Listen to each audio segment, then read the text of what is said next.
सुप्रभात विद्यार्थियों। आज की हमारी कक्षा जो है वो स्नातक वर्ष के तृतीय वर्ष के लिए है और स्नातक तृतीय वर्ष में हमारी जो प्रथम इकाई है हिंदी साहित्य की, उसमें हम मैथिली शरण गुप्त की साकेत कृति के बारे में पढ़ रहे हैं। और इस साकेत कृति के कैकेयी का अनुताप विषय पर मैंने आपको पहले से 2 वीडियो डाले हैं। तो कुछ बातें उसमें ऐसी है जो विद्यार्थियों के लिए समझना बहुत जरूरी है, उनकी चर्चा करते हैं। सबसे पहले तो परीक्षा में हमारे पास कवि पर एक आलोचनात्मक प्रश्न भी आ रहा है, पाठ्यक्रम में है, तो हमारे लिए जानना जरूरी है कि मैथिली शरण गुप्त कौन है और किस काल में ठहरते हैं। तो आपने और हमने सभी ने इस शख्सियत का नाम जरूर सुना होगा, महावीर प्रसाद द्विवेदी।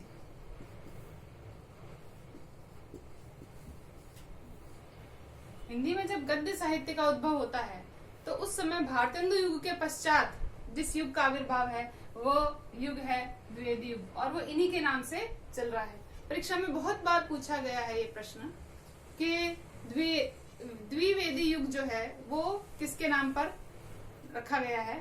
तो इसकी जगह कई बच्चे ऐसा हजारी प्रसाद द्विवेदी भी एक जानी मानी शख्सियत है जिसे हम बार बार निबंध साहित्य के अंतर्गत पढ़ते हैं। तो आपको ध्यान में रखना होगा ये जो युग चल रहा है ये महावीर जी के नाम से चल रहा है, और इन्हीं के नाम से सन 1900 में एक पत्रिका आई थी सरस्वती। हालांकि इनका नाम सरस्वती पत्रिका में 1903 से 1920 तक जुड़ता है। हमने जब बोलियां पढ़ी थी तब इनकी चर्चा भी की थी और इस पत्रिका की भी चर्चा की थी। इस पत्रिका की इस युग में अहम भूमिका है और हिंदी गद्य साहित्य की जितनी भी विधाएं हैं उनमें से समस्त विधाओं का आविर्भाव हम भारतेंदु युग से पढ़ते हैं। सिर्फ एक कहानी विधा है जिसका आविर्भाव हम द्विवेदी युग से पढ़ते हैं। तो इनका 2 प्रकार से अहम योगदान हमारे हिंदी साहित्य के इतिहास में है। एक, इन्होंने कहानी विधा को प्रश्रय दिया। दूसरा, इन्होंने इस पत्रिका के माध्यम से हिंदी को परिष्कृत और परिनिष्ठित रूप भी प्रदान किया और अपने मंडल के और अपने युग के जितने भी कवि या साहित्यकार उस समय लेखन कार्य में जुटे थे उन सभी को इस पत्रिका में लेखन का अवसर दिया और उनके द्वारा लिखी गई कृतियां इस पत्रिका में छापी गई। लेकिन छपने से पूर्व उन कृतियों का भाषा को देखा जाता था, उसका परिष्कार किया जाता था, उसमें व्याकरणिक त्रुटियां तो नहीं है। तो 2 तरीके से उद्धार होता है इससे। एक है आपका भाषा का परिष्कार और दूसरा है विधा का। ठीक है, तो अनेक विधाओं में लिखने के लिए प्रेरणा देना, यानी विषय की उत्कृष्टता और भाषा की उत्कृष्टता, यहाँ 2 बिंदु देखने को मिलते हैं। तो विधा में भी इन्होंने विषय की उत्कृष्टता पर बल दिया कि किसी भी चीज पर नहीं लिखना है, आपको विषय की ओर अवश्य ध्यान देना होगा कि आपके लेखन का विषय कैसा है और उसकी भाषा किस प्रकार की है। इन 2 बातों पर मुख्य ध्यान दिया गया। तो इन 2 बातों के ध्यान देते समय जिस महान साहित्यकार का उदय इस युग में हमें देखने को मिलता है वो है मैथिली शरण गुप्त, जो कि महावीर जी का आदेश, उपदेश और स्नेहमय आशीर्वाद पा करके अपना लेखन कार्य प्रारंभ करते हैं। और समस्त कृतियों की जहां पर मैंने बोर्ड पर लिखी है, इनके बारे में कभी न कभी परीक्षा में प्रश्न पूछा गया है और सामान्यतः प्रश्न जो है इनके लेखन वर्ष को लेकर के पूछा जाता है। और जितनी भी उत्कृष्ट श्रेणी की परीक्षाएं हैं उनमें इस कृति के बारे में और इस कृति के बारे में अवश्य पूछा गया है। जितनी भी कृतियां मैंने आपके सामने लिखी ये समस्त काव्य कृतियां हैं। इनके अलावा इनके 3 नाटक भी देखने को मिलते हैं और वो है तिलोत्तमा, चंद्रहास और अनग। लेकिन उनकी ज्यादा चर्चा नहीं मिलती क्योंकि काव्य कृतियों की श्रेणी इतनी उत्कृष्ट है कि गद्य की ओर ध्यान नहीं जाता और गद्य में इतनी उत्कृष्टता यहाँ देखने को भी नहीं मिलती। तो हम जहाँ इतनी कृतियों की बात करते हैं, जयद्रथवत, भारत भारती, ये वह कृति है जिसके कारण से महात्मा गांधी जी ने गुप्त जी को उपाधि दी थी राष्ट्र कवि की। और कई बार परीक्षा में इनके जन्म काल को भी लेकर के पूछा गया है। तो ये ऐसे कवि हैं जिनका सर्वाधिक बार अब तक जन्म वर्ष पूछा गया है। इसलिए हम सामान्यतः कवियों के जन्म वर्ष की चर्चा नहीं करते और कहाँ के हैं ये चर्चा भी नहीं करते, लेकिन ये ऐसे कवि हैं जिनके बारे में बार बार जन्म वर्ष और मृत्यु वर्ष पूछा गया है। ये वर्ष हमारे लिए वैसे भी महत्वपूर्ण है, आपको बता दूं। आधुनिक युग के मुक्तिबोध का निधन भी आपको इसी वर्ष में मिलता है और उनकी समस्त काव्य कृतियां भी इसी वर्ष में प्रकाशित होती हैं। तो ये दोनों वर्ष आपके लिए मुख्य हैं, 1886 जब इनका जन्म होता है चिरगांव झांसी में, और 1964 जब इनकी मृत्यु होती है। अब हम बात कर रहे थे भारत भारती की, जिसमें उन्होंने हमारे भारत के उत्कृष्ट संस्कृति और साहित्य के बारे में लिखा है। यहाँ का परिवेश कैसा है, यहाँ की संस्कृति कितनी उन्नत है, और देश प्रेम की भावना को व्यक्त करते हुए कृति लिखी, जिसकी वजह से इनको राष्ट्र कवि की उपाधि मिली। दूसरी मुख्य इनकी काव्य कृतियों में इसे माना जाता है सन 1931 में साकेत नामक कृति लिखी गई, जो 12 सर्गों में है। हम ऑडियो में भी इसकी चर्चा कर चुके हैं कि साकेत कृति कितने सर्गों में विभक्त है, बहुत बार पूछा गया प्रश्न है। इसलिए ऐसे प्रश्न जो बार बार परीक्षा में पूछे जाते हैं, तो उनको बार बार सुनने से भी वो चीज याद होती है। तो अगर रिपीट होती है तो इस चीज पे ध्यान दें आपको कि ये मुख्य है, ये महत्वपूर्ण है। सन 1931 में साकेत नामक कृति इनके द्वारा लाई गई, और इस कृति को आधुनिक युग का राम काव्य कहा गया। देखिए, भक्ति काल के पश्चात हम देखते हैं राम काव्य की परंपरा क्षीण होती चली जाती है, और आधुनिक काल में तो ये लगभग ना के बराबर है। हम कुछ नाम गुप्त जी का सुनते हैं या निराला जी का सुनते हैं, जिन्होंने राम की शक्ति पूजा लिखी, कुछ ही नाम यहाँ पर सुनने को मिलते हैं। तो उसमें मुख्य नाम मैथिली शरण गुप्त का है, जिन्होंने साकेत नाम से कृति लिखी। अब साकेत की चर्चा करें तो ये पाली भाषा का शब्द है, जिसका अर्थ है अयोध्या, है ना। तो बहुत बार कई बार पूछा गया है आपको परीक्षा में, साकेत शब्द का अर्थ क्या है, या साकेत शब्द किस भाषा से लिया गया है। तो इन चीजों पर भी आपको ध्यान देना चाहिए कि ये पाली भाषा का शब्द है और इसका नाम है अयोध्या। अब इसी की जब चर्चा करते हैं हम साकेत की, तो हमारे पाठ्यक्रम के अंदर जो है वो इसमें मुख्य भाग जो उसका है वो क्या, कई का अनुताप, जो हम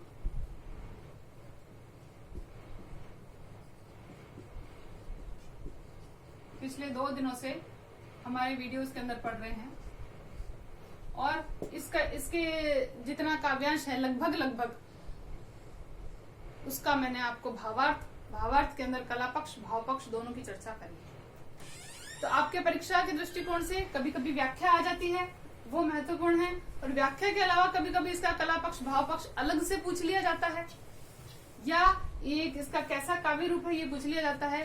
तो ये सभी बातों पर आपको गौर करना पड़ेगा।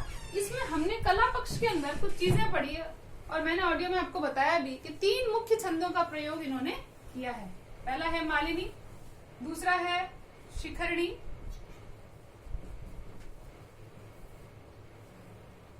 और तीसरा है मंदाक्रांता।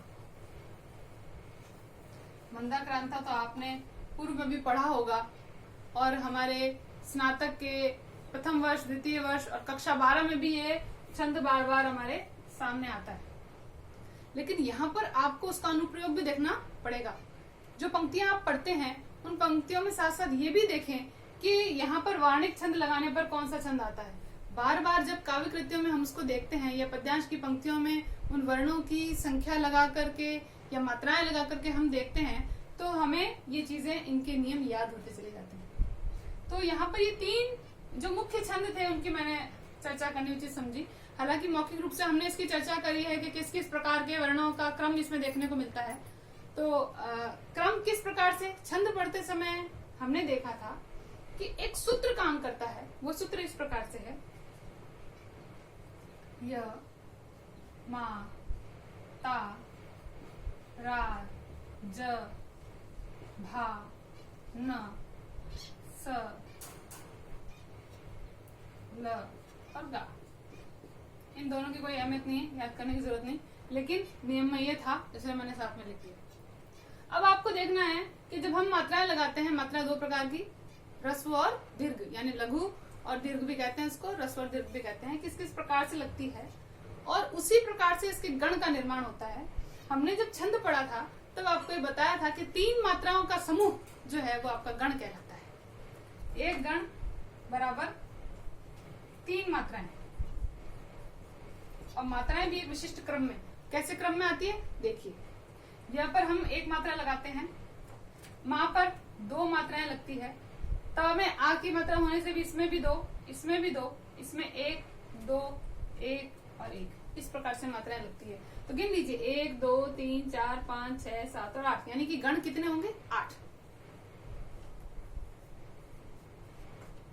अब 8 गण में कैसे लगाइए, अगर हम ये गण की बात करते हैं तो इन 3 को मिला दीजिए, तो क्या बन गया, ह्रस्व दीर्घ दीर्घ, ये इसका गण का नाम, इसे कहेंगे हम यगण। अगर मगण आता है तो आप म से 3 मात्राओं को जोड़ लीजिए, ये देख लीजिए यहां से यहां तक, तो म पे कौन सी है दीर्घ, त पे कौन सी है दीर्घ और र पे भी कौन सी है दीर्घ, तो ये आपका बन गया मगण, जिसमें तीनों दीर्घ मात्राएं होती है। अब अगर तगण की बात आती है तो हम इन 3 को जोड़ सकते हैं, जोड़ लीजिए, दीर्घ दीर्घ और लघु, इसकी और इसकी। इसी प्रकार से रगण की बात आएगी जब, तो दीर्घ लघु दीर्घ, इसी प्रकार से जगण की, भगण की और नगण की और सगण।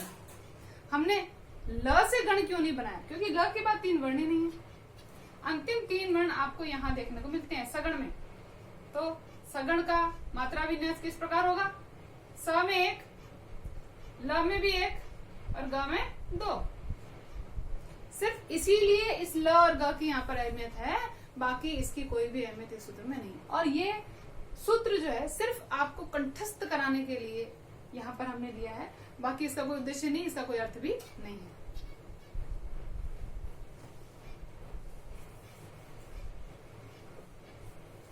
अब हम बारी बारी से उन 3 छंदों की चर्चा करते हैं जो हमारे पाठ्यक्रम में है, और उन्हें लगा करके देखते हैं किस किस प्रकार के नियमों से आबद्ध है। सबसे पहला मैंने आपको बताया था, जब कैकेयी का अनुताप हमने पढ़ा तो उसके अंदर प्रथम पद के अंदर ही, जो उसका पहला भाग है, उसके अंदर ही हमने मालिनी छंद की चर्चा करी। तो ये छंद, जितने भी मैंने आपको छंद बताए, अभी यहाँ 3 छंद बताए, और तीनों ही वार्णिक है। वार्णिक का मतलब है वे छंद जहाँ पर गणना किसकी होगी, गणना 2 ही चीजों की होती है, या तो मात्राओं की गणना होती है और या फिर वर्णों की गणना होती है। 2 ही प्रकार की गणना है, और वर्णों की गणना करने के लिए भी हमें पहले उस पर मात्रा लगा करके गण को याद करना पड़ता है। तो ये तीनों छंद हम जो पढ़ रहे हैं, ये तीनों के तीनों आपके वार्णिक छंद हैं, और इस वार्णिक छंद में किस प्रकार का क्रम आपको देखने को मिलेगा उसकी चर्चा करते चलते हैं। ये है मालिनी छंद, जिसमें 15 वर्ण आपको देखने को मिलेंगे, और 8 और 7 पर यति। यति का मतलब है विराम, जहाँ पर ठहराव, जहाँ पर हम अल्प विराम नामक चिन्ह का, विराम चिन्ह का प्रयोग भी करते हैं। तो आपको 8वें वर्ण पर यति मिलेगी, और फिर उसके बाद 7 में भी मिलेगी। 8 और 7 15। अब यहाँ देखिए, न न म य और य, ये मैंने आपके सामने गणों के नाम लिख दिए। न से नगण, फिर नगण, फिर मगण, फिर यगण और फिर से यगण। इस प्रकार का क्रम इस मालिनी छंद में आपको देखने को मिलेगा। तो आप नगण को याद कीजिए। नगण में हमने क्या बताया था, वा, न, स और ल। ठीक है, बिल्कुल। इसमें भी मगण में तीनों गुरु थे,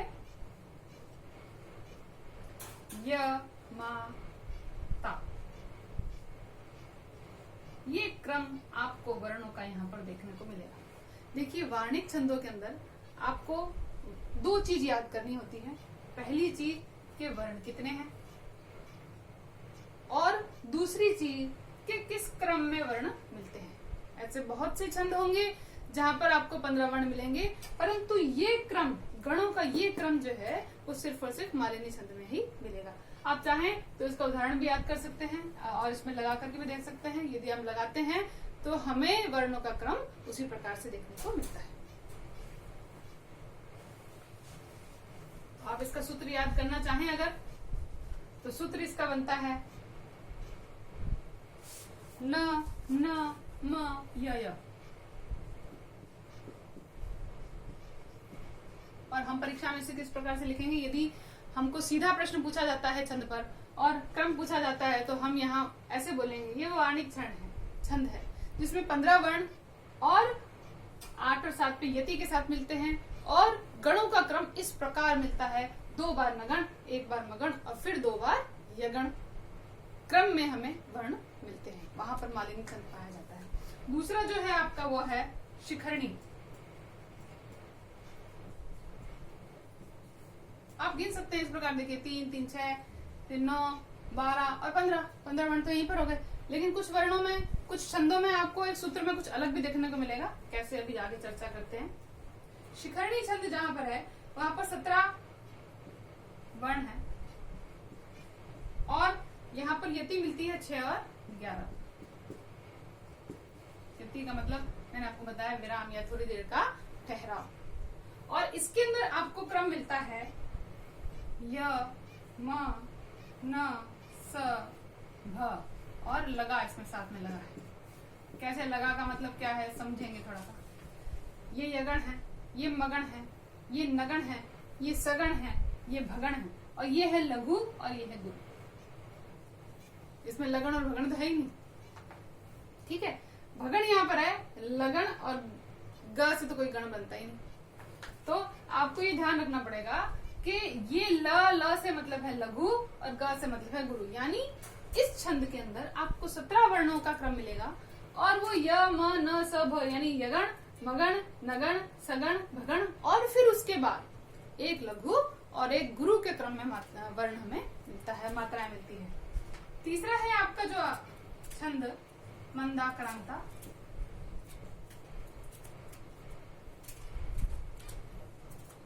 इसमें भी 17, देख लीजिए मैंने आपको बार बार कहा कि सिर्फ वर्णों की संख्या याद करने से काम नहीं चलेगा, आपको वर्णों का क्रम भी याद करना पड़ेगा। इसमें भी 17 वर्ण है लेकिन यति बदल जाएगी। यति कैसे बदलेगी इसके अंदर, 4 पे, 6 पे और 7 पे यति, ठीक है। और क्रम मिलेगा वर्णों का म, भ, न, त, फिर त, 1, 2, 3, 4, 5 दिया 15 और फिर 2 गा, गा, तो कितनी हुई 2 गुरु। गा से मतलब गुरु, यानी 15 वर्ण और उसके बाद 15 वर्णों के बाद 2 वर्ण और, लेकिन मात्रा किसकी, हमेशा गुरु। यही वो 3 छंद है जो आपके कहते के अनुताप में आए हैं। तो इन्हीं की चर्चा यहाँ पर मैंने इसलिए करी क्योंकि जैसे जैसे हमारे छंद आते जाएंगे वैसे वैसे उनका हम अनुप्रयोग भी सीखते चले जाएंगे। और अगर एक साथ मैंने आपको छंद बता दिए तो आप उसको याद करने में थोड़ा तकलीफ का महसूस करेंगे और कई बार ये चीजें एक दूसरे में मिल भी जाती है तो याद करने में कठिनाई का आगाज होता है। चलते चलेंगे साथ साथ कैके अनुताप के बाद हम जो और अगली काव्य कृतियां इनकी पढ़ते हैं तो उनमें साथ साथ जैसा जैसा छंद आता है उसी का वर्णन करेंगे। आपको कला पक्ष लिखने के लिए बहुत जरूरी है उसकी भाषा बताएं, उसका गुण बताएं, भाषा में कौन सा गुण है, उसका रस बताएं। रस के साथ साथ आप छंद या अलंकार वहां पर अगर आप लिख देते हैं तो आपके निश्चित रूप से अंकों में वृद्धि होती है। ठीक है, आज की कक्षा यहीं पर समाप्त होती है, शेष अगली कक्षा में चर्चा चलती रहेगी।